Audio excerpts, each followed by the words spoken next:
Hello, my loves, and welcome back to either Strange Playgrounds or Our Lives in Horror, depending on which channel you're listening to this on. Recently, I've been delving through the various recesses and hidden quarters of my little place, my maisonette, because it's been renovated. So what I've had to do is get all the stuff that's just been, shoved into wall spaces and whatnot, into the odd little cupboards that line this place, and get them packed away. But in the process of doing that, I've rediscovered loads of old material, loads of old bits and pieces, books and video games and old video game consoles and whatnot that had just been put away, because I either don't have the means of using them anymore, or they were just shoved away there for expediency's sake, to be perfectly honest. I found my old copy of Clive Barker's Undying for the PC. Bloody hell, that takes me back. Playing that on my original PC way back when. Back when PC gaming was really coming into its own. I found my original copy of Final Fantasy VII from when I was 14. And that's, that's a bit of a doozy. That's a little bit of a flashback, I can tell you, alongside the less popular Final Fantasy VIII, which I never really liked very much for lots and lots of reasons. I never really for me, it wasn't anything to do with the mechanics, it was the story. I never really got on with the story in 8. I mean, the characters I found very annoying for the most part. I found them very, unlike, say, Final Fantasy VII, where each of the characters had their own backstory and it was made explicit in their own sort of bespoke quest, and that's how you got to know them, that's how you got to associate and engage with them. Final Fantasy VIII doesn't really have that. There's something frictionless about the characters, and even when you do get to know them, they're annoying. People like the main character Squall, I never liked. I hated Squall. It's that notion of being like the mopiness of him.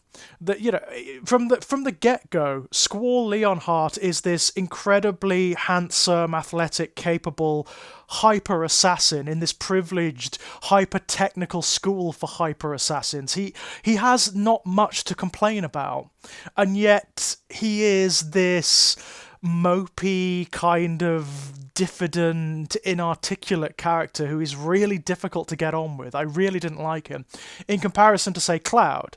Now, Cloud's really interesting because there is a tendency for people to, as a result of the extended media, as opposed to his appearance in the original game and indeed the remake, to condemn him. Oh, he's this mopey kind of emo character. Well, no, actually no. If you play the original game, he's not that. At the beginning, he's very much not that. He's this cocky, brash, slightly happy-go-lucky guy. And of course, if you know the game's mythology, you know exactly why that is and why that's so interesting. It's not until later on, when he has his existential crises, he becomes much more reserved and introspective, and it makes sense. He has earned that status, right? I mean, those of you who don't know, there's a point, I'm not going to spoil too much, but there's a point in the game, the original game anyway, where Cloud has this incredible existential crisis of identity, where he basically learns that he is not who he thinks he is.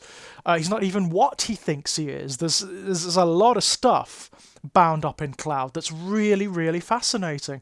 And so he earns the status, The transition makes sense, and his status at the end of the game makes sense, whereas Squall, not so much. Squall is irritating almost from the get-go. And I could never get a bead on it. I could never get a bead on the characters or the world or the mythology. There's good stuff in it, don't get me wrong. I don't want to sort of condemn it wholesale. There's some really interesting stuff in Final Fantasy VIII, like the way you can break the game. I mean, my God, that game basically begs to be broken. You can make your characters so incredibly powerful, almost from the first instance, if you know what you're doing, if you know how that junction system works. You could do some amazing things. You can make your characters, just by playing about with the junctioning system, you can absolutely make your characters into monsters. But I just could not get a bead on it. I could not. engage with the world in the same way that I did in Final Fantasy VII. And really, that's been pretty much the case for most of the Final Fantasy games since, apart from the remake. 9 I liked very, very much. That was a very interesting piece of work. And going back as well and playing the ones that were never released in the UK, like Final Fantasy VI, which was Final Fantasy III in the West, I do believe. That's wonderful. That's a stunning game. Again, because it has these very well written, very well defined characters who each have their arc within the game, within the overall structure. Even the villain, like in 7, Sephiroth has an incredible story. The same is true of Kefka. Kefka's a slightly different style of villain. He's more like the Joker. He's this completely broken, almost pure psychopath.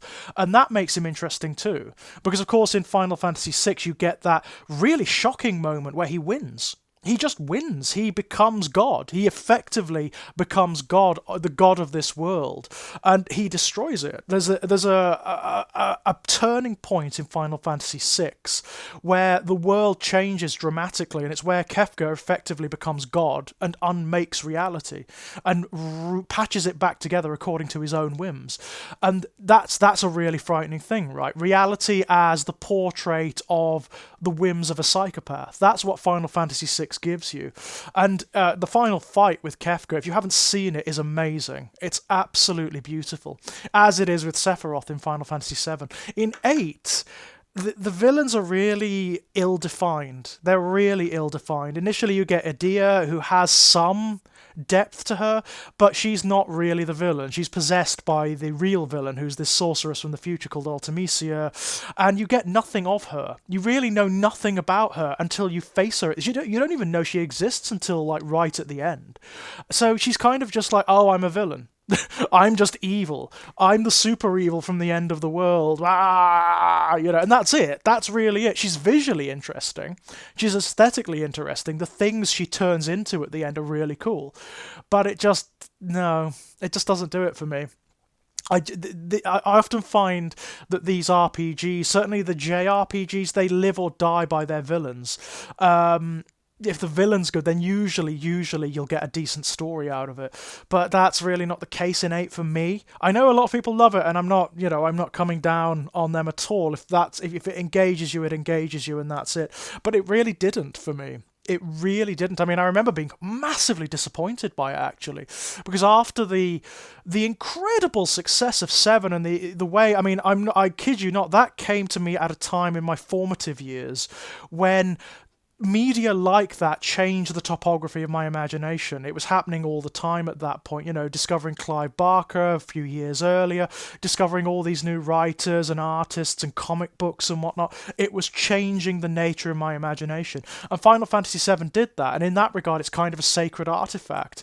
And this was probably unfair. This was an unfair expectation. I kind of expected 8 to do the same, and it just didn't. In fact, I never completed it as a kid. I put it down. I got frustrated with it. I got to Adele, the big sorceress monster, and I got irritated with it, and I put it down, and that was it. I didn't care enough. That was the problem. I didn't care enough. Whereas for Final Fantasy VII, I did everything. Like, I played the game multiple times over. I did all the chocobo racing. I got the Knights of the Round. I did all of the chocobo breeding stuff. I killed all the weapons, got all of their stuff, all of the ultimate materia, all of that gubbins. Did all of that, worked all the characters up to their ultimate states, got all their ultimate weapons and limit breaks. Because I was 14, I didn't have anything better to do at that point. You can't judge him. You can't judge me for that. At the age of 14, I really didn't have anything better to do with my life, quite frankly.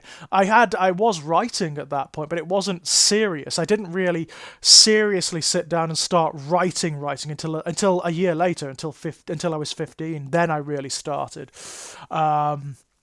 And Final Fantasy VII probably had a lot to do with that. It probably had a great deal to do with that, to be perfectly honest, because I was so moved by it. I was so engaged and inspired by the story and the way the villain was written, and all the villains, actually. I like all the villains in Final Fantasy VII, even the really simplistic ones like Rufus and Heidegger. What they lack in character, they they have a sort of metaphorical representation that really, really works for the game, and I really liked that. Hojo's a great villain. Really love Hojo. And it makes me very excited, actually, for what they're going to do with the next installment of the remake. It's obviously going to be a current gen, or even maybe next gen piece of work. But what will that be? What shape will it take? Because, of course, we've done the Midgar stuff now, which was just the first... It wasn't even the first disc of the original game, Midgar. It was a very small part of the original game. It was just like the first little section. And then there's this really amazing reveal moment when you get outside the walls and the world map opens up and you realise it's just one city.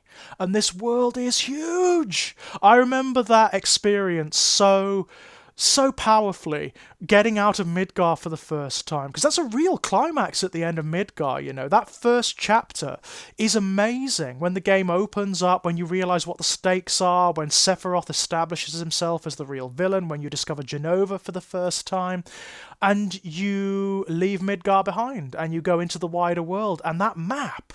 Honestly, it was a moment. I think a lot of gamers had that, actually. And that's what did it. That's what Final Fantasy VII did. It's these moments that really... It expanded our contexts and our assumptions of what the medium could do. We just didn't realise that it was this thing, that it could do this, that it was beyond our preconceptions, especially us in the UK, because RPGs like JRPGs, they did exist, but they were rare. They were rare. We had... very, very few released here. We had The Secret of Evermore, which was my first, and I bloody loved that on the Super Nintendo. You had The Illusion of Gaia, I think, was released here. Terranigma was released here, I believe, and that was beautiful. I think that may have been the last RPG on the SNES, I don't know whether it was Terranigma, Super Mario RPG, or Chrono Trigger. Chrono Trigger and... Super Mario RPG were not released here. Despite being advertised in magazines, they were not released here, which was really sad, right? Because those two are amazing. Chrono Trigger, I played that much later on. I played that when I got my first PC, when we got the internet at home, and I got an emulator, because that's what people did back then, right? That was the culture. That's when I played Chrono Trigger for the first time, when it was really anachronistic, really. I mean, we were well into the PlayStation era at that point, and moving into the ascendancy of the PC, so it was really moving far, far away from the days of the Super Nintendo. But Chrono Trigger is so good. The game itself is so good. The story is so good that it doesn't matter. It is still one of the best RPGs you will find, and certainly on the Super Nintendo, it's beautiful. It's absolutely stunning. If I can Let's Play that, I'll do that. I will do Chrono Trigger. If I can find a way of recording it off my laptop or whatever, I'll do it, because Chrono Trigger is the tits. It is absolutely fantastic. It's Chrono Trigger. I couldn't believe the stuff they did with that game. I couldn't believe it was on the Super Nintendo. It's so huge, it's so expansive, it's got 13 different endings. You can play it through again after you've completed it. It's massive enough as it is, but you can play it again after you've completed it and get different endings depending on what you do. It's amazing. It's an amazing piece of work. But yeah, Final Fantasy VII really did explode my preconceptions of what was possible in storytelling in video games, and that happened a lot during that era. You had things like, a little later on, things like System Shock 2, which was another thing I found knocking about. My original boxed copy, when PC games used to come in cardboard boxes, ladies and gentlemen, with artwork on the front, I found my original copy of... System Shock 2, which if you've been watching my Dead Space Let's Play, you'll know I reference that quite a lot, because it is a formative game. It's a formative game not only just for those very few people who played it. It was only on the PC, which was a very niche format at the time. That was its only release, and it was sort of swept under the rug a little bit, System Shock 2. In the shadow of things like Half-Life and Deus Ex, it got swept under the rug, and that is a real shame, because although I loved both Half-Life and Deus Ex, they are amazing, significant games. System Shock 2 is my favourite of all of them. System Shock 2 is an elevation in video game horror. It it basically was the beginning of the end for survival horror. Survival horror had been the mainstay of horror storytelling in video games, and almost like the default format for the longest time since Resident Evil and Silent Hill came about on the PlayStation. That it was the default form of horror. That's what people assumed horror was in video games because it was so pervasive. That format, you know. System Shock 2 comes along and it just destroys all of that. It's an entirely different style of game with an entirely different style of storytelling, much darker, much nastier. A science fiction body horror game with psychological elements. It is absolutely beautiful. I don't recall, up until very recently, with the renaissance in indie horror games that's been happening of late, I don't recall being so acutely afraid and tense and filled with sincere dread playing a video game as System Shock 2. There's something very distinct about the way it tells its story, the way it's all in universe, it's all within the world, everything feels sincere and legitimately part of the world that you are in.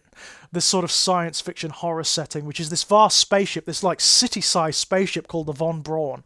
And the Von Braun is sort of like humanity's greatest endeavor. It is the most expensive. It's to chart new frontiers. It's the first ship of its kind that can go into outer space, that can travel faster than light. That can bend, like the Event Horizon, that can bend space around it using its very peculiar drive and like alter reality around itself. It is the greatest endeavor that has ever been commissioned by humanity. And of course it all goes wrong. Obviously it all goes wrong. You actually wake up on the Von Braun and you don't know who you are. You have no memory of who you are. You have no memory of how you got there, and everything's going to shit. Everything is collapsing around you. One of the first things you have to do is escape a portion of the ship that is collapsing and depressurizing around you, guided by this voice in your head, which is actually a voice coming through like these cybernetic implants that have been involuntarily implanted into you. So there's another mystery. Why has that happened to you? Why has that been done to you? And that's what you have to do. Find out what has happened to this damn ship. What has gone wrong? Why the crew members are wandering around in absolute disarray with like their clothes hanging off in tatters with blood all over them and these hideous tumors and contusions all over them and these like parasitic worms erupting out of their chests and attaching to their skulls. Why are they murmuring to themselves in the shadows and then launching themselves at you whenever they see you? It's really scary. It's a really brilliant piece of work. That game, again, like Final Fantasy, like Resident Evil, like Silent Hill, changed my preconceptions of what the form was capable of and of what horror is capable of. That was one of those games that demonstrated to me that for the purity of experience, if what you're going for is the purity of emotion, of the arousal of dread and tension and horror and shock, video games are almost unsurpassed. They're almost unsurpassed because of the level of immersion. You are so engaged in the story and in the setting and in the characters that the horror is much more acute than if you are more passively watching a film, for example. That's not to belittle or denigrate horror cinema or TV in comparison. They're different forms. They do different things, right? But when you're talking about the purity of the experience, of the emotion, I think video games are really unsurpassed in that regard. It's very difficult and probably a mistake to even try to emulate what video games do in another format. It just doesn't really work. It can. I've seen short stories that do it to a certain degree, that try to emulate like video game formats or Skype chats or like WhatsApp discussions, and that can work. That can be really creepy. But by and large, the horror of video game stories is peculiar to video games. They often even use the nature of the format. The really clever ones use the nature of the format to evoke horror. I mean, even Resident Evil, the original Resident Evil, does that. It uses those fixed camera angles, right, and those blind corners to evoke suspicion, paranoia, tension, and dread. That can only work in video games. It can only work when you are in control of the character, right? Because you can't stop the character. If you've got a locked off screen or camera in a film, you can't stop the characters going down that corridor. You can't control their reactions to it. You have a degree of responsibility over the story that you don't have in a film or a book. They're much more passive mediums in that regard. So yeah, that was one of the games that showed me what was possible. And it's still one of the scariest games ever. It's absolutely brilliant. The atmosphere of System Shock 2. There's been talks of a remake of the original System Shock, which I never played, sadly, for a long time. That is still in development, apparently. I cannot wait to see that. It's got a lot to live up to. If they're going to try and evoke the same degree of horror, the same acuity and intensity of horror that's in System Shock 2, they've got their work cut out for them. They really do, because expectations are going to be bloody high. I can tell you my expectations are off the charts. They really, really are. I cannot even tell you. Now, after rambling for like 20 minutes about what I found in my bloody cupboards, what I wanted to talk to you about was what I've got in my hands right now, which is I found these really old trade paperbacks of the Hellraiser comics from Marvel in the 1980s. With the success of Hellraiser and Hellraiser 2, the mythos of Hellraiser expanded into other mediums. So there was this enormous project by Marvel where they published a long line of Hellraiser comics that lasted for at least a few years, these publications. And these trade paperbacks compile the best of them. There are 3 all in all. And I've got to say, I mean, I remember buying these when I was at university and just being enthralled by them. The project itself is absolutely beautiful. What makes them work is the fact that it's not like, say, a superhero line of comics where there is a certain arguably coherent storyline and sub-mythology and whatnot. What these represent are largely self-contained stories. There are 1 or 2 that are like in 2 parts or in 3 parts, but by and large they are little self-contained stories that are designed to demonstrate how various the interpretations of the Hellraiser mythology can be, and how various the ways that the stories can be depicted are. Because each story has a different artist, each one has a different writer. Clive Barker is one of them. There's some actually really notable writers in these stories, and these are some of their very earliest publications. So one of the bigger ones, is by the Wachowski sisters, who would later go on to fame in cinema, obviously with the likes of The Matrix. Amazing stuff, right? This must have been one of their earliest pieces of work, and it's very, very, very good indeed. Clive Barker has a 2-parter in here, which is a really fascinating one. It's called The Harrowing, and what The Harrowing sets up is that Barker clearly would have liked to have expanded the Hellraiser mythology at this time, because it's not just about Hellraiser, it's not just about Leviathan and the Cenobites and the Labyrinth. There's actually a sister goddess in here called Mortimame, who is Leviathan's sister. She's another goddess who has her own aspects and qualities, and her own followers, who she calls the Harrowers, who are counterposed to Leviathan's hell. And that's really fascinating, right? It looks like what Barker would have liked to have done is set up like a wider mythology and dynamic of conflicting divinities around the Hellraiser mythology. And that would have been, I mean, if that would have gone on, that would have been absolutely fascinating, right?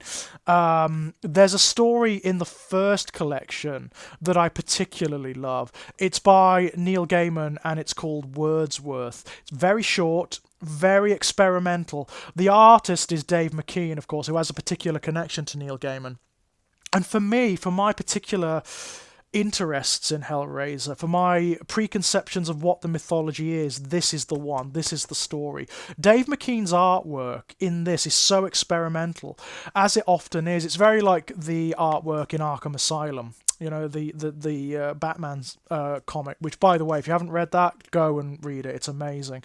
It's very akin to that. Everything is slightly surreal, dreamlike, nightmare-like, very, very distorted. And that element it escalates as the story goes on. A lot of the story is symbolic and metaphorical, and the little bits of prose that you get in it, you could cut them out, put them together, and publish them as a sort of prose poetry story, and it would work. It would really work. What I love about the story more than anything is that, unlike many of them, many of the stories are obsessed with sort of like the obscenity and the repulsiveness and the horror of the Hellraiser mythology. And yeah, that's interesting. But what gets me about Wordsworth is it goes deeper.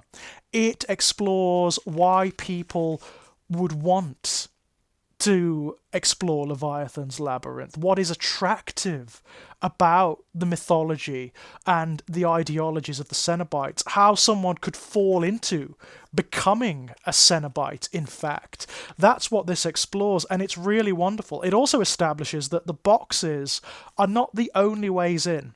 The boxes are just one sort of metaphorical representation of obsession, and that's the key for Leviathan. Obsession is the key. The boxes are just one. The lead character of this story, the eponymous Wordsworth, he's this dry, dusty Victorian librarian who is obsessed with words. He's obsessed with words, and that's largely it. He has this very... He promotes himself as being this very buttoned down, very mousy, quiet man who has... You know, to look at him, you'd think that he has no depths and no contradictions in his soul at all.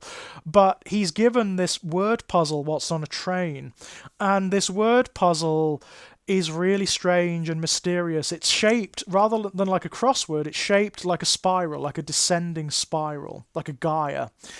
And as he's solving the puzzle, he realizes that the words are experiences. They are things from his own life, from his own past, things that he's done that he's ashamed of, and they are things that the puzzle leads him to do and to engage with, which become more and more and more extreme, to the point where by the end he is this pierced, scarred, tattooed, lacerated, suppurating thing that's experienced everything the world has to offer before the final clue, which is the doorway. And of course he writes hell, and then the puzzle opens and the Cenobites come, and he is transformed, he is reconfigured, he is undone and patched back together as basically... He is the tome keeper, the storyteller of hell. The words, the stories endlessly tattoo themselves on his reconfiguring flesh, and he tells the stories of hell, and he is exultant in it. He's one of those people, a bit like Dr. Channard in Hellraiser 2, who exults in that condition. That's what I like about this story. It demonstrates how you could want this, how there's a certain purity in Leviathan's embrace that is desirable. You become an abstraction of yourself. You become something more. So as Pinhead says in the original Hellraiser, demons to some, angels to others, right? And Wordsworth is definitely an angel, a Cenobitic angel, one of Leviathan's angels, and therefore a twisted and dark one, but an angel nonetheless. And that's what I love. For me, that ambiguity, that element of the horrific or the status of being a monster or a creature, something liminal, why it's desirable, why there is something worth celebrating in that monstrosity. That's what the Hellraiser mythology really does for me. And too often that's just ignored. That ambiguity is just completely ignored. It goes for the extreme, like visuals, the gore, the pain, blah blah blah blah blah blah blah blah. Which there's worth in. Don't get me wrong. I can really go for that. I can really go for that shit. I really can. But this kind of story, this just gets it insofar as I'm concerned. It gets what Hellraiser is about at its base, and why its appeal has endured to this day, even amongst people who don't necessarily understand why it's so different from other mythologies of the era, its contemporaries, why its appeal is so disturbing and so ambiguous, and why it excites emotions that are a little bit more complex than those that you would get from, say, A Nightmare on Elm Street or Halloween or whatever. This one just gets it. I love that story. And don't get me wrong, I mean, if you do seek these things out, be warned, like content warnings all the way down for everything. These stories explore the real depths of humanity. I mean, there's even one called The Girl in the Peephole, written by Del Stone Jr., and that goes to places. That's a very unpleasant piece of work. It really, really is a nasty piece of work, that one. In fact, they all are. They're all pretty grim, but they're all fascinating. They all have their own bespoke takes on what the mythology means. You know, they all have their own peculiar politics and metaphysics, and they interpret Leviathan and the boxes and the Cenobites themselves in different, subtly different ways. And I love that. I absolutely love that. It's like getting a really good short story collection cohered around a common theme, where you've got an anthology rather, where you've got different writers giving their takes on the subject, exploring the subject according to their own experiences and contexts and preconceptions. That, to me, is the shit. I love that to bits. And these are really good. I've got to say, I love these trade paperbacks. I really, really do. There are more recent Hellraiser comics, but they're different from these. They're different. They are not sort of self-contained stories. They are ongoing stories for the most part, and they're fine. They're absolutely fine. They do some interesting things, but I'm not as keen on them. They're a bit more coherent. They're a bit more Marvel-like, you know, even though they're not published by Marvel. They're a bit more coherent. They've got a more common style about them. And that's fine, you know, that's what they're attempting to do. But give me this any day. Give me the anthology any day. I love this stuff, I really do. And I mean, I imagine these are expensive now, especially the big ones, the second and third one, which are huge. I imagine these are expensive now because they're quite rare. But if you do get the chance, seek them out. They are really, really good. I massively enjoy these. Visually alone, the variety of different art styles, you know, the variety of different types of story and aesthetic, it's just fascinating. It's fascinating stuff. Wonderful little projects. Wonderful projects. I'd love to do something similar with Aberrice, to be honest. You know, my mythology from Born in Blood. I would love to do something similar with that, see how different people interpret that particular mythology. Wow, I would love to do that. Maybe a project for later on, who knows. Until next time, my loves, bye-bye!